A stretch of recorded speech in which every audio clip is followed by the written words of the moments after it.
June 21, 2023, the gavel echoed through an Anchorage courtroom as Judge Peterson delivered a sentence that would define Denali Brehmer's life forever: 99 years in prison for orchestrating the calculated murder of her closest friend. No parole, no meaningful release, no future outside concrete walls. But what most people fail to grasp about Bramer's punishment is that Alaska made a decision decades ago that transformed life sentences into something far more punishing than death itself. By the end of this investigation, you will understand why Denali Brehmer's daily existence inside Alaska's only women's prison represents a form of suffering that never truly ends. Stay with me, because what awaits her behind those walls will permanently change how you view justice, punishment, and mercy in the modern American criminal justice system today.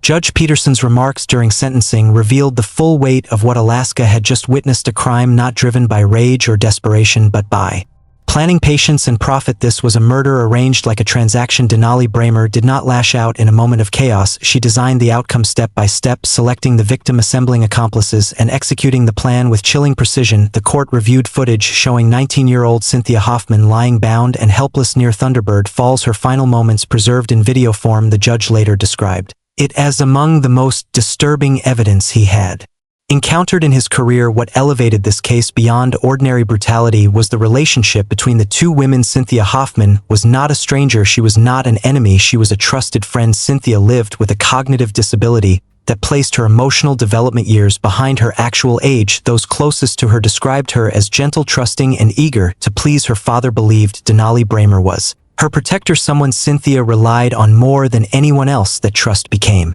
the weapon used against her. The person Cynthia felt safest with was the one who led her to her death. The scheme itself originated online, where Bramer encountered Darren Schillmiller, an Indiana man pretending to be wealthy. He promised payment in exchange for murder. Instead of withdrawing or alerting authorities, Bramer accepted the offer and began planning. She recruited 4 others. She selected Cynthia. The betrayal was total. There was no confrontation, no argument, no emotional explosion. It was a sale of a human life conducted under the guise of friendship. This was not a single bad decision. It was a sequence of deliberate choices. And once the crime was complete, the state of Alaska faced a question it had answered decades earlier: how to punish someone when death is not an option. Alaska eliminated capital punishment in 1957 before it even became a state. The legislature concluded execution was not justice, citing racial imbalance and irreversible error. Historical records confirmed the system was flawed. Nearly all executed defendants were minorities. Despite the majority of convictions involving white defendants, Alaska chose permanence over finality. That choice now defines Bramer's existence. Without execution, her punishment stretches forward indefinitely. Her 99-year sentence removes the possibility of an ending. There is no date she can count toward, no moment of closure. What lies ahead is repetition, isolation, and aging behind walls that will never open. Death concludes suffering. Life imprisonment extends it indefinitely. Denali Brehmer entered the Alaska Department of Corrections at 24 years old with a sentence that exceeds the natural human lifespan. Under Alaska parole rules, she will not be eligible for review until she is well into her 80s, assuming perfect behavior and survival through decades of confinement. Even then, release is unlikely. This reality reframes time itself. Every milestone once taken for granted now becomes a reminder of loss. Birthdays, holidays, seasons, and cultural moments all occur without her participation. She will watch the world change from behind locked doors. Technology advances, relationships evolve, generations age and die while her environment remains static. The psychological impact of this stagnation is profound. Her confinement takes place at Highland Mountain Correctional Center, Alaska's only prison for women, located in Eagle River. It houses the entire female inmate population for a state spanning hundreds of thousands of square miles. There is no alternative placement, no relocation, no change of scenery. Highland Mountain is her beginning and her end. Originally built for men and later converted, the facility was never designed for lifelong female incarceration. Despite renovations and expansions, it remains a closed system where overcrowding is constant. Privacy does not exist. Personal identity erodes under constant observation. For someone serving decades, the absence of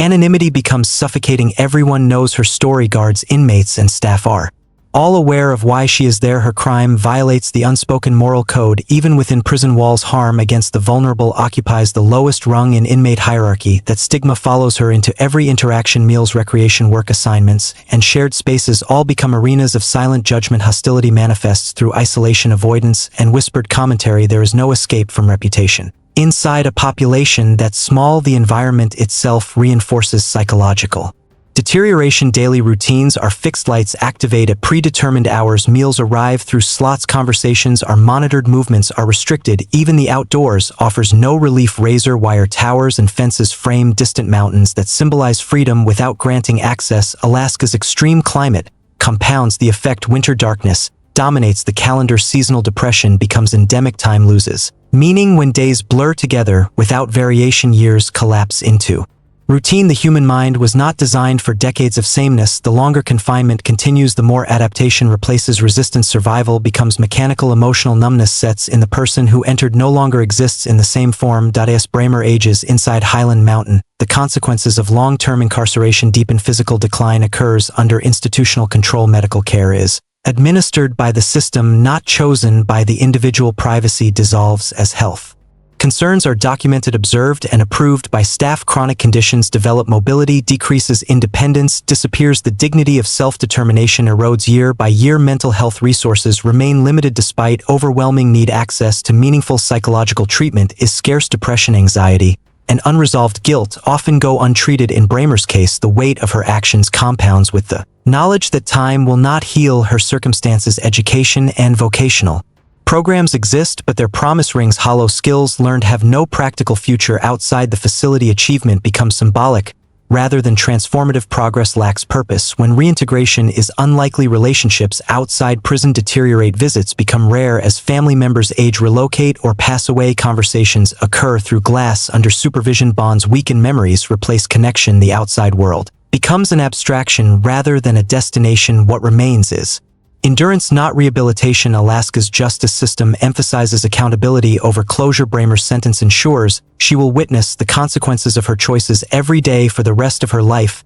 The absence of execution does not reduce punishment, it extends it endlessly. There is no final moment, only continuation. This is the reality created when death is removed from sentencing and existence defined by repetition, observation, and irreversible loss. Whether this constitutes justice remains debated, but the conditions are undeniable. Denali Brehmer will age, die, and disappear within the same walls where she first entered, carrying the weight of betrayal forward until time itself runs out. So here we stand at the question that refuses to fade with time. Is Denali Brehmer's life behind bars truly more severe than death itself? Over the course of this investigation, we have confronted the unforgiving arithmetic of her punishment. More than 6 decades inside Alaska's only women's prison. No transfers, no second chances, no environment beyond concrete, steel, and razor wire. We have seen how the state's choice to abolish the death penalty reshaped justice into something without an ending. Execution offers finality, a stopping point where suffering ceases. Bramer faces something different, an existence stretched endlessly forward, watching her body age while the world outside continues without her. The betrayal at the center of this case